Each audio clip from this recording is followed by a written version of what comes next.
સદગુરુ મહારાજની જય. એક સાધુ વિશેની વાણી છે કે કોઈ કાળ કર્મને હટાવે રે, કોઈ માયલાની ખબરો લાવે, એવા નુરીજન કે આવે.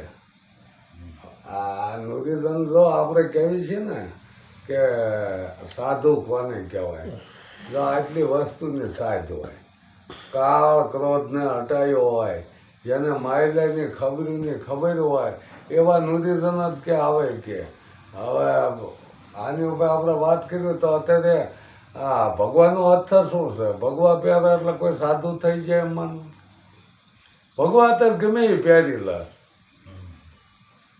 ગમે એ પહેરી લે ભગવા, કે ભલે એના જ્ઞાનની કાંઈ ખબર નહીં છતાં ભગવા પહેરીને ફરે છે.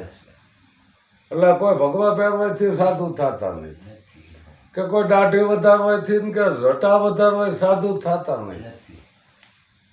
જેને સાધ હોય, બધી સાધ, કે હું કોણ છું, ક્યાંથી આવ્યો છું, ક્યાં જવાનો છું, આટલી તો ટૂંકમાં સાધ હોવી જ જોવે સાધુને. અને એ જે સુધારે એને સાધુ કીધા. ગમે એને સુધારી દે એવું કાંઈ નથી કે આ અમુક કહે છે ને કે તોરલા ત્રણ ના તાર્યા 66 સુધી જેસલ જગનો છોડતો એના પલમાં કીધો પીર. હવે આ સુધાર્યા ને ત્રણ એમ સુધારી દીધા, બરાબર ને? કોઈ જો એવું કહેતા કે કોઈ એવા લૂંટારા ન સુધરે તો પછી આ અંગુલી મલને સુધાર્યો, એ આંગળિયું કાપતો, તો પછી આ વાલ્મીકી છે એ લોટફાટ કરીને લોટ જ મારીને લઈ જતા. વાલ્મીકી ઋષિ બની ગયા અને નારદજી મળી ગયા. ત્યારે નારદને એક મન કીધું. નારદ એ મન છે કે આ મન બધે જ્યાં ત્યાં ભટકતું, એના સકલ પસારા રામ કીધો કે બધે ફરે છે, પસારા કરે છે. આ મન જેમ એના સકલ પસારા રામ કીધો છે, આ મનને જ તેલ્યો. હવે આ બધે ભ્રમણ કરે છે તો પછી વાલિયાને સમજાયો તો કે આ મને સમજાયો. જો નારદ મન હોય તો એ મને તાને સમજાયો ને વાલિયા લૂંટારાને. હે હવે તમે આ તમારું મન છે, એના પછી શુદ્ધ કીધું એટલે શુદ્ધતા બની. જે મનની મલિનતા જાય એટલે શુદ્ધતા બની. એને કેમ ગુરુ ધારણા લેવી જોઈએ? તે નારદને એને ગુરુ ધારણા લેવી જોઈએ. ઢેમતને ગુરુ કર્યા.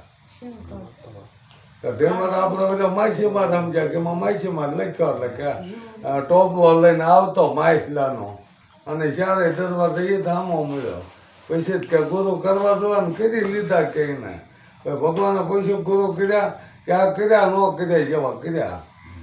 પણ ઢીમત તારા દેહ હમું ધ્યાન જેને છે, આ દેહ એ ઢીમત જ છે, બરોબર? આ માસનો જ છે ને ઢીમત. આ મનને શું દેખાય? એને આ દેહ જ દેખાવાનું. પણ જયારે એ મલિનતા જાય ને જયારે શુદ્ધતામાં પરિવેશ કરે છે પછી એનો શબ્દ દેખાય છે. શુદ્ધતા શબ્દને પકડ છે હંમેશા. એમ જોઈજો પછી શુદ્ધતાની આ મલિનતા મનને જાય ને કે શુદ્ધતા શુદ્ધ બને, શુદ્ધાત્મા તો એ શુદ્ધતા બને. એનો શબ્દ એમ ધ્યાન હોય. આપણે કહેવાય કે અમુક સમજતા કેમ નથી? પણ એ મલિનતા જ જોઈ નથી. જો ગુરુ કરે તોય નથી સમજતા, ગુરુ કરે છે તોય સમજતા નથી. અને એના એ ગુરુ પાસે બીજા સમજી જાય છે ને આ નો અમુક સમજતા નથી, અમુક સમજી જાય. ભાઈ આને મલિનતા જાય નથી. એટલે આપણા કપડું 15 નું મેલું હોય, એને ધોવામાં 15 લાગે? ન લાગે ને. હું એમ કહું છું કે ભાઈ આવો જ્ઞાન રૂપિયા હાબુ આપણને જો મળી ગયો હોય તો એ તરત સાફ થઈ જવું જોઈએ, એમ હું કહું. આમાં 3 જગ્યાએ આ શરીરમાં મેલ જામે, બરોબર? એક આ શરીર માથાનો મેલ જામે, એના તમે સારો હાબુ લઈને નાહી નાખો એટલે કમ્પ્લેટ. એક હોજરીનો મેલ જામે, કે હોજરીમાં તમે દેશની કોઈ ટેકડે લઈ જાઓ, એ ગટર સાફ થઈ જાય, બરોબર? પછી આ મનનો મેલ કાઢવામાં એ આ સદગુરુની જરૂર ત્યાં પડે. મનનો મેલ નથી ઉમરાતો. પણ જ્યારે આ જ્ઞાન રૂપી સાબુ તમને મળી ગયો એટલે 15 દિનનો મેલ હોય ને તો એ 5 મિનિટમાં કમ્પ્લીટ થઈ જાય. એમ તો અત્યારે આ ગુરુ ફરાશે બરોબર કે 100 મહિના તમે જાપ કરો, 100 મહિને સિદ્ધ થાય છે, અખંડ જાપ કરજો. એટલે ભાઈ 100 મહિને કઈ જરૂર પડે છે આમ? તમે ગોળ ખાધો એટલે 100 મહિને ગળ્યો લાગશે. ખાવા માંડો એટલે મોટો ગળ્યો લાગવા. જેમ તમે જ્ઞાનનો પ્રવેશમાં થાય એમ તમને મંડે અનુભવ થવા. ભજન એટલે અનુભવ, તરત મંડે અનુભવ થવા. તમે જ્ઞાન જે તમને પ્રાપ્ત થયું હોય તો એ તમને અનુભવ ચાલુ થઈ જાય. પણ જરૂર એક લક્ષ્યની પડે બરાબર ને. જો લક્ષ્ય હોય તો કપડું ધોવું જ ન હોય પછી મેલું રે. પાણી હલાવીને તમે આળામાં રાખવાનું મૂકી દો એમાં મેલ ન જાય. એના હરખે છોડવું જો આ બધું કરવું જોવે છે. એમ તમારે લક્ષ્ય એવો હોય કે ના ગમે થઈ જાય. આ મસ્તક હાટે જો મળ્યું હોય તો એની કિંમત તો થવી જોઈએ ને. સદગુરુના શરણે જાય ને તો મસ્તક વાપરે બરોબર. કે મસ્તક વાંપ્યા કીધા તમને ગુરુમુખ આપે. આ કાળમુખ ઉતારી અને જે ગુરુમુખ આપે છે પછી કહે છે કે હવે તારે તારું ભાન કરવું છે કે હા એ તો કે હવે મને દક્ષિણા દે. એટલે દક્ષિણા કે હું દઉં કે તન મનને ધન દઈ દે. એટલે તન મનને ધન આપ્યું પછી એ દેનારો દર્શાય કે આ દેવા વાળો કોણ. આદિ આપણા મનને હું માનતા, આ દેહને હું માનતા, હવે એ તન મન ને ધન ગુરુને આપી દીધું. પછી દેવા વાળો કોણ? આનું કોઈથી પૂછ્યું તમે ગુરુને કે આ તન મન ધન તો આપી જ દીધો પણ હવે આ દેવા વાળો કોણ? તો એ દેવા વાળો કે તું પોતે છો. નિજ સ્વરૂપની ઓળખાણ અહીંયા થાય. દેવા વાળો જ્યાં તો દર્શાય ને દેવા વાળો કોણ છે નથી ખબર. પોત લઈ લીધું ખબર નથી કે ગુરુને કોઈ પૂછ્યું નથી કે આ દેવા વાળો તન મન ધન દેવા વાળો કોણ છે. ક્યારે પૂછ્યું નથી. તો ન સમજાય એટલું પૂછવું જોવે. અને હાસા ગુરુ હોય છે તો જવાબ આપી દઈશ તરત તમને.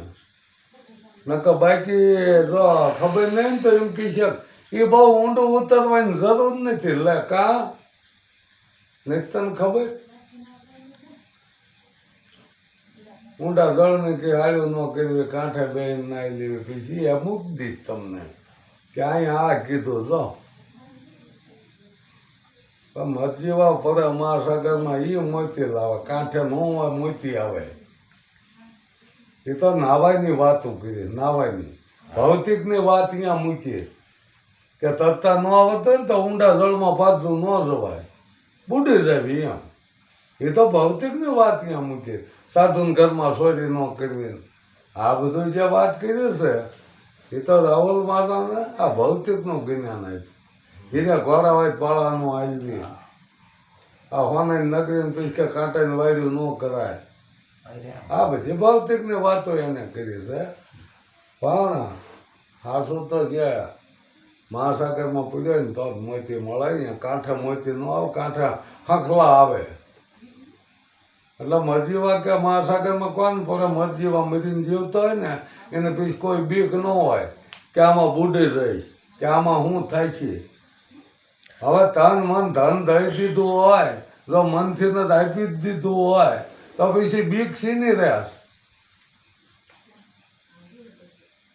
આ દેહનો કોઈ મોહ જ ન રહે. આ કાયા છતાં હોય તો માયા રહેવાની બરોબર. એક કોઈને જ મને કરી કે વિધેય કેમ થવું, દેહથી પર કેમ થવું. એટલે ભાઈ આ નદીઓના પાણી દરિયા વ્યાઈ ગયા. અહીંયા નથી રહ્યા જ નહીં. નદીનું પાણી ન રહ્યું એટલે કેમ થવું કેમ. હવે આત્માને પરમાત્માને મળવું હોય તો આ જીવાતમાં જીવ ભાવ મૂળ છૂટી જવો દેહ ભાવ છૂટી જાય. દેહ ભાવ છૂટી જવો જોઈએ.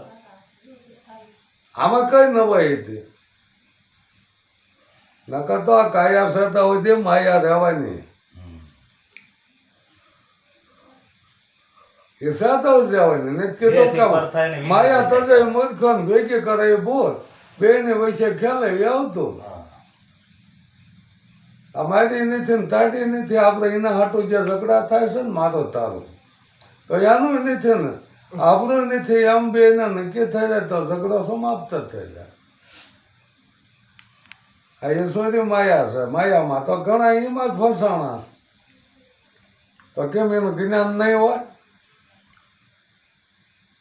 પણ એવો ટાઈમ આવી જાય